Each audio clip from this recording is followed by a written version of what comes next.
As I talked to several folks in here today talking about wanting to organize, and that's what MOPAC is about. It's about organization. It is power in groups being organized.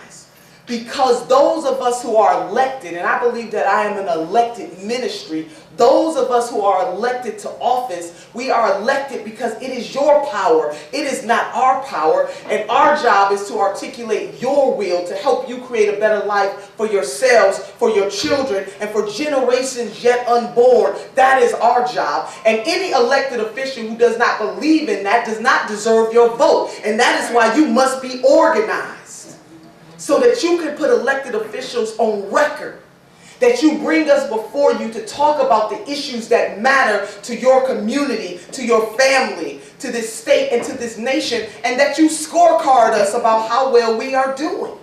And then when it comes time for re-election, you got all the facts that you need. Do we believe in diversity? Do we uplift? Do we speak truth to power? Do we support women in their efforts to be equal in this nation? All of the things that matter to you should matter to us. And if after you have taken the record, we don't get a good grade, you should not vote for us. And that is why MOPAC has to exist, because you need a structure by which to evaluate elected officials upon. So for me, this is bigger than me. It is bigger than my family. This is really about the fundamental right to vote.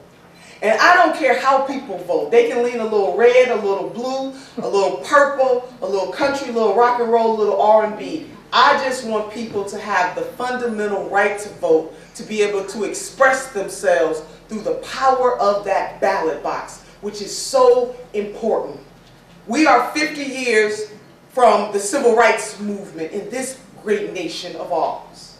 We are 50 years this past summer from Freedom Summer, where black and white college students went into the South to register African American voters, or African Americans at that time, to register them to vote. And there were many sacrifices of blood shed, sacrifices of jobs and lives lost just because people wanted to vote. We owe a debt that we will never ever be able to repay. We owe a debt to Goodman, to Shorner, to Cheney. We owe a debt to people whose names we know and those we do not know. And the way we put a down payment on the debt is to make sure that we live our lives in such a way, no matter what our faith is, that we live our lives in such a way that it is an uplift to our sisters and our brothers all over this nation, and dare I say all over this world, because we are all connected.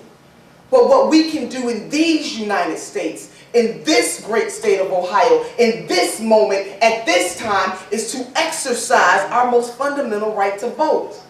And that there is no such thing as an off-year election. That every single year there is a person or an issue on the ballot that is going to have an impact on our lives and the lives of our children and generations yet unborn. That electing a school board member or a county council person or a mayor or a township trustee person or a state rep, our sister Hathani is running, is just as important as electing the President of the United States of America. And we can't get caught up and only vote every 4 years. We need to vote every single year. Because the best way, sisters and brothers, to build a strong house is not from the top down, but from the bottom up. You need a strong foundation so that the house is strong. And that comes by way of the ballot box.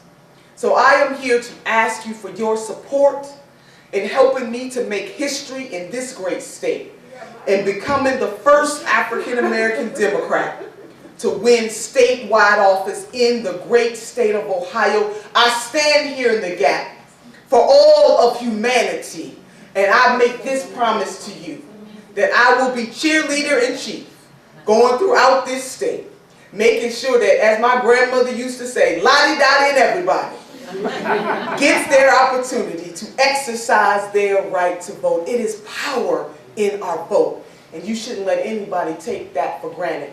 I want to close by saying Again, thanking all of the organizers of MOPAC. And again, whatever I can do to add to your strength, please call on me, because I am in the elected ministry. I am a servant of the people. And so whether I'm standing up for workers' rights, I am a servant.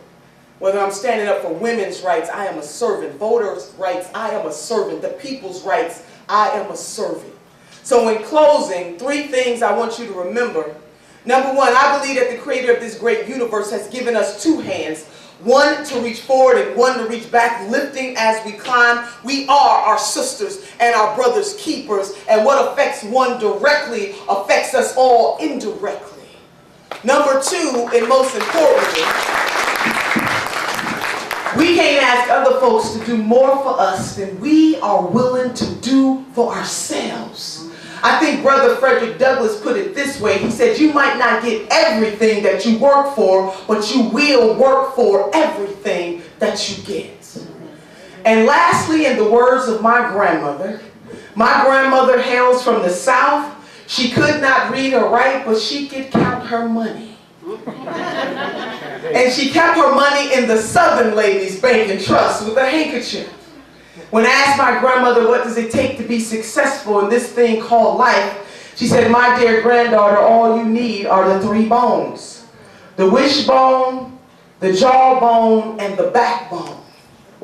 She said the wishbone will keep you hoping and praying, because hope is the motivator, but the dream is the driver. The reason why we do what we do every single day is because we hope and believe that tomorrow will be better than today. She said the jawbone will give you courage to speak truth to power. Or in the words of Dantes, the hottest places of hell are reserved for those who in times of great moral crisis choose neutrality.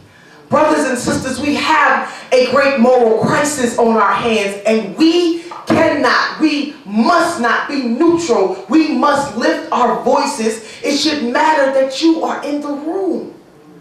But my grandmother said the most important bone of them all, the superfragilocalistic expialidocious bone, is the backbone. Because the backbone will give us the courage to keep standing. We will go through some stuff in this life, whether it's based on race or gender or religion or ethnicity. We go through some stuff in this life. It may be based on socioeconomic status. We will go through some stuff in this life. But you cannot have a testimony without a test.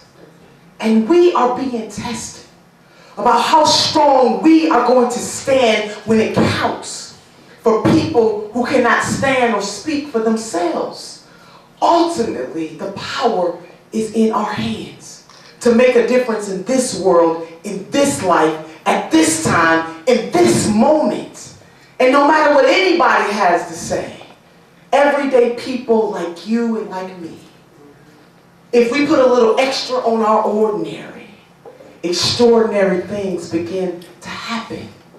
You have the power, and we are here to salute you and to ask you for your support and to partner with you. You won't find 3 better public servants. There's some other ones, but the 3 of us here tonight, and Representative Connie Pillage, who's running for treasurer, and Representative John Patrick Carney, who is running for auditor, we are running for the family and the futures of the great state of Ohio.